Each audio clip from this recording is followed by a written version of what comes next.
మనం ఇంటికి electricity connection తీసుకుందామంటేనే Transco అధికారులు, విద్యుత్ అధికారులు 100 డాక్యుమెంట్లు అడుగుతారు.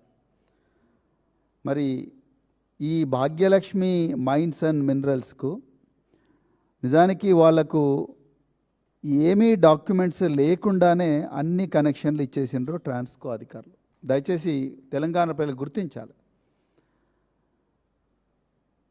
భాగ్యలక్ష్మి మైన్స్ అండ్ మినరల్స్ కొత్వాల్గూడలో కోకాపేటలో 17 ఎకరాల భూమిలో క్రషింగ్ చేస్తూ ఉన్నారు. ఆర్ఎంసీ ప్లాంట్స్ అంటే ready mix and concrete plants పెట్టిండ్రు. మేము బాహుబలి ప్లాంట్, అసలు ఈ రాఘవ అలియాస్ తిరుమల అని కొత్వాల్గూడలో ఉందో దానికి 3 పెద్దగా ఇది ఉంటుంది. అలాంటి ప్లాంట్కు నేను ఒక చిన్న ఉదాహరణ మాత్రం చెప్తాను, ఎందుకంటే సమయం చాలా తక్కువ ఉంది కాబట్టి.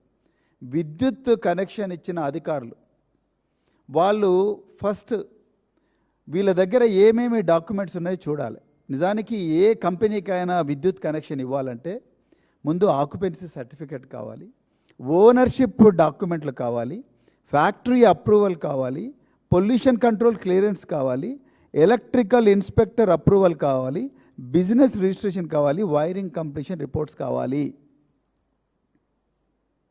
ఇవేవీ లేకుండానే భాగ్యలక్ష్మి మైన్స్ అండ్ మినరల్స్కు విద్యుత్ కనెక్షన్ ఇచ్చిండ్రు.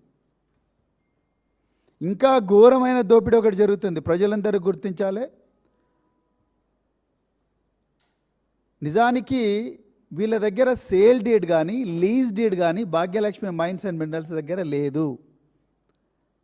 సేల్ డీడ్, లీజ్ డీడ్ లేనప్పుడు విద్యుత్ కనెక్షన్ ఇవ్వడానికి వీలు లేదు. ఇవి రెండూ లేకుండానే భాగ్యలక్ష్మి మైన్స్ అండ్ మినరల్స్కు కోకాపేటలో పర్మిషన్ ఇచ్చిండ్రు.